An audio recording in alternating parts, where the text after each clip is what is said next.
Hello, c'est Coach Adé, coach spécialiste des soignantes en France. On se retrouve aujourd'hui dans une nouvelle vidéo où je vais t'expliquer l'importance de ne pas sauter de repas, encore plus quand on cherche à perdre du gras. Je sais qu'il est hyper facile de se laisser déborder quand on rentre de nuit, on a fini, on a envie de se coucher, on se dit non, c'est pas grave, je mangerai tout à l'heure. Plus tard, on va se coucher le ventre vide. On saute un repas. Quand on se lève, on n'a pas le temps. On fait d'autres choses. On saute peut-être aussi ce repas. Bref, il est très facile quand on est épuisé de sauter des repas et on se dit, bah, franchement, de toute façon, j'ai des réserves, entre guillemets, ça me fera perdre du poids. Et en fait, méfie-toi, c'est vraiment tout le contraire. Le corps est vraiment bien fait, mais il faut comprendre comment il fonctionne. Une fois que tu as les clés de comment il fonctionne, honnêtement, c'est plutôt facile de tirer sur les bonnes ficelles pour perdre du gras. Donc, quand tu rentres, tu es fatigué, tu as donné énormément d'énergie au cours de ton shift, donc sur tes horaires de poste. Donc, il est hyper important que tu manges. C'est comme si quelqu'un sortait du bureau à 18h, à 19h, allez, et il saute le repas du soir. Tu lui dirais, mais en fait, ça va pas, faut manger le soir. Bah là, toi, c'est pareil. Que tu sortes de nuit, 2 jours d'après-midi, peu importe les horaires, on s'en fiche complètement. Tant que dans les 24 heures de la journée, tu as mangé ton total calorique au niveau de ton métabolisme, c'est OK. Que tu le manges en un seul repas, que tu le manges en 2 repas, en 6 repas, en 8 repas, on s'en fiche complètement. Il faut juste que sur ta journée, paf, il y ait, sur les 24 heures, il y ait ton total avec les bons macros. Et c'est que comme ça que tu déclencheras une perte de gras. Or, si tu penses et tu te dis, je vais sauter de repas, comme ça j'ai des réserves et je vais perdre du gras, voilà ce qui se passe réellement dans ton corps.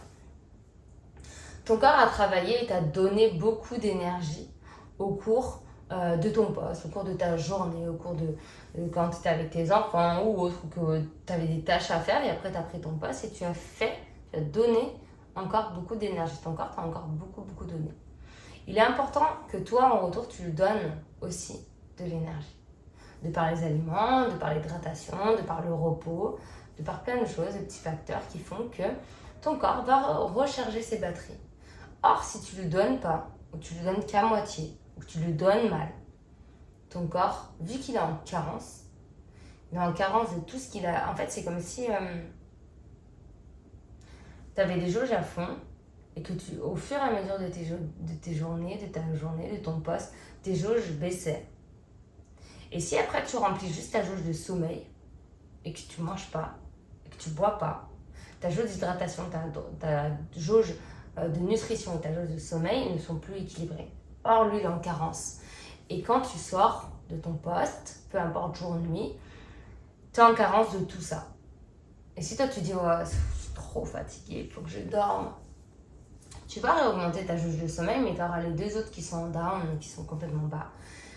Donc, dès que tu vas lui redonner une alimentation, tu vas reprendre un repas, ça va remonter. Mais lui, il va se dire, attends, elle m'a déjà mis en down sur la réserve 1 fois, 2 fois, 3 fois, 6 fois. Moi, je veux pas, donc je stocke.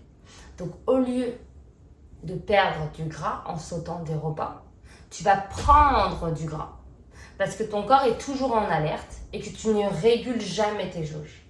Donc, à savoir, pour réguler une jauge, il faut que tu dormes 7, 8 heures, que ce soit consécutif ou non. Consécutif, c'est beaucoup mieux. Si tu ne peux pas 7 heures consécutives de par ton travail, de par tes enfants, de par X ou Y chose, c'est pas grave, fais-le en fractionné. C'est-à-dire, tu dors un bout de nuit et ensuite tu dors une petite sieste. C'est toujours ou un temps calme, quelque chose pour vraiment récupérer et remonter ta jauge au top. L'hydratation, pareil. Il faut vraiment que tu te forces à boire au maximum que tu puisses. Dis-moi pas 1,5 litre. 1,5 litre, c'est pour les personnes qui font 50 kg. Si tu ne fais pas 50 kg, c'est plus qu'1,5 litre. Ok ? Il faut calculer. C'est un calcul personnel, personnalisé. Donc, il faut que tu le calcules. Ton poids actuel fois 0,03. Et ça, c'est ton calcul personnel et tu dois boire ça fois 15% l'été.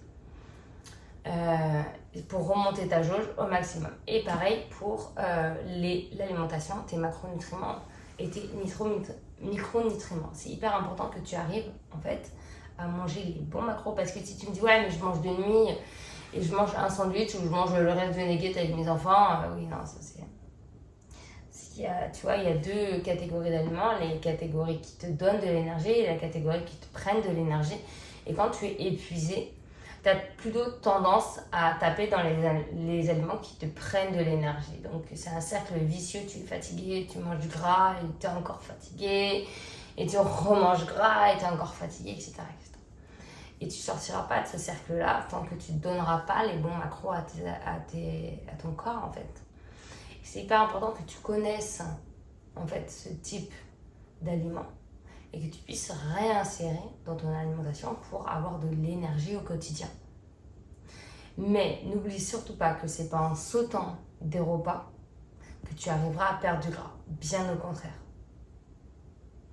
Vraiment, prends le temps de manger les bons macros, respecte tes données, ton métabolisme, afin que lui déclenche une perte de gras. N'hésite pas à me dire en commentaire si toi, tu as tendance à sauter des repas quand tu rentres de ton poste. Est-ce que tu arrives à manger? Qu'est-ce que tu manges? Est-ce que tu sautes des repas? Est-ce que c'est difficile pour toi de manger? Comme ça, je vois un petit peu sur quelle sorte de vidéo je peux partir sur la suite. Et pour essayer de vous aider au maximum dans cette alimentation complètement décalée. Voilà, n'hésite pas à mettre un petit commentaire, à me dire qu'est-ce que tu penses de cette vidéo. Je te dis à très vite dans une nouvelle vidéo. Ciao!